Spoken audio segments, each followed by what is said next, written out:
We already know the answer, but have you ever found yourself lying in bed for hours, not sleeping, just scrolling on your phone, binge watching shows, or kind of just existing?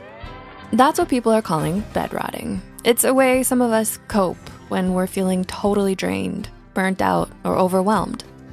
Not the most glamorous term, but pretty relatable, right?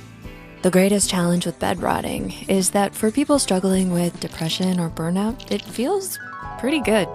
So when someone advises you against it, it can be difficult to actually take their advice. The thing is, recovery from depression is not the same as recovering from a physical ailment. Your bed is not a hospital bed. But physical health and mental health do have an effect on one another. Poor mental health can worsen your physical health, and poor physical health can worsen your mental health. Bed rotting is a good example of this. So let's look at the signs that bed rotting is actually worsening your mental health. It's becoming more irresistible. In the intro, we mentioned that your bed is not a hospital bed. In a hospital bed, your situation is temporary, and everything around your bed is there for the sake of your health. If hospital beds are where battles for health are fought, bed rotting signifies retreat rather than an attack. It can start to feel more and more like your bed is the only place to be. Going out, exercising, seeing the sun, and touching grass are all proactive activities that show you are resisting your depression, whereas staying in bed is comfortable and effortless. That's the key element. The world asks a lot of us, so it's understandable that we go through periods where we just want things to feel effortless. But too much time spent in effortless bliss is bound to become an Ouroboros of things piling up, becoming more difficult, and the bed therefore looking more and more appealing. So if you find that everything is becoming harder and your bed is becoming more irresistible, maybe it's time to pick up arms again, give life another go. You can only get stronger for it. It's making you anxious. Being unable to get things done can make you feel hopeless or even afraid. Anxiousness, born of procrastination, is common and usually gets worse the longer it goes on. But there is always an end in sight. A 2017 study published in the Journal of Rational, Emotive, and Cognitive Behavior Therapy tells us that the greatest thing keeping people suspended in anxiety and procrastination is rumination, rather than just worrying about it. It's totally normal to worry about not getting things done, but by repeatedly thinking about it and telling yourself you'll be in danger if you don't do this task, you're more likely to shut yourself away and not want to engage with it at all. This, of course, just leads to more rumination. So here's a strategy that might help you get out of bed and clear out some of that anxiety that's keeping you trapped. Don't think about how many tasks you need to do or how long it's going to take. Just get started by doing one thing. You don't even have to finish a task just yet. Just secure a starting point that you can return to. If you have a lot to do, but it all depends on one specific task getting done, start there. If it can be done in any order, start with the easiest one, or even choose one randomly. You may think you aren't bed rotting out of anxiety, but think about what it is that you're ruminating on.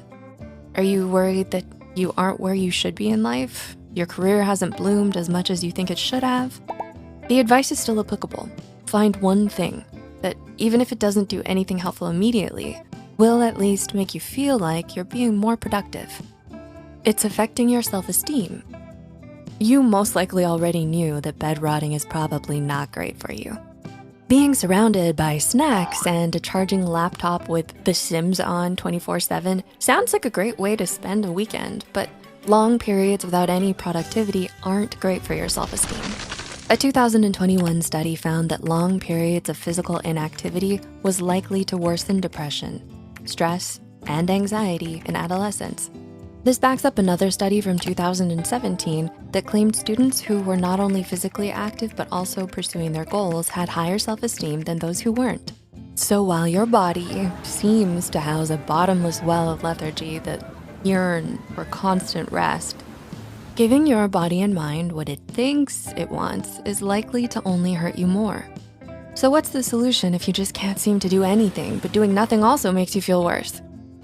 Don't focus on doing everything at once. Don't think you have to immediately jump out of bed and rise to your full potential. Instead, start by practicing a bit of tough love on yourself by forcing yourself to walk around or do 10 minutes of light exercise each day. You might just find that this starts to repair your undeniable inner fortitude, and over time, you will be reminded of just how strong and capable you are. It won't necessarily make your depression magically go away, but it will put an end to the feeling of mental decay that bed rotting creates.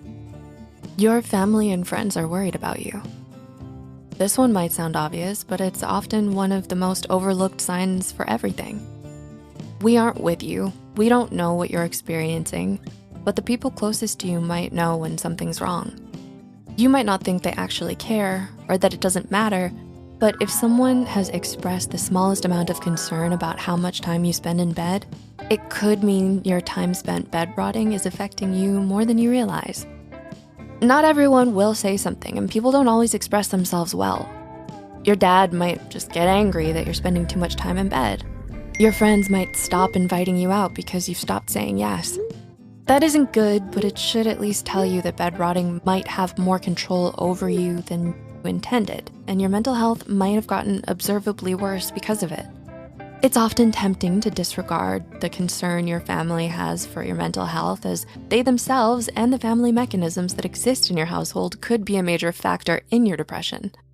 But bed rotting is unlikely to mend that situation and could instead be a contributing factor in keeping you tied to a bleak situation. Some people swear bed rotting is self-care, and sometimes after a long, busy week, a few extra hours in bed can be just what you need. But when it turns into something more and your bed becomes a cage, it's time to start questioning how much good it's doing, if any. Have you ever gone through an excessive period of bed rotting? How did you get through it? Share your experiences in the comments below. Someone might really need to hear it. Remember to leave a like if you enjoyed this video and subscribe to Psych2Go for more videos like this. Good luck, Psych2Goers.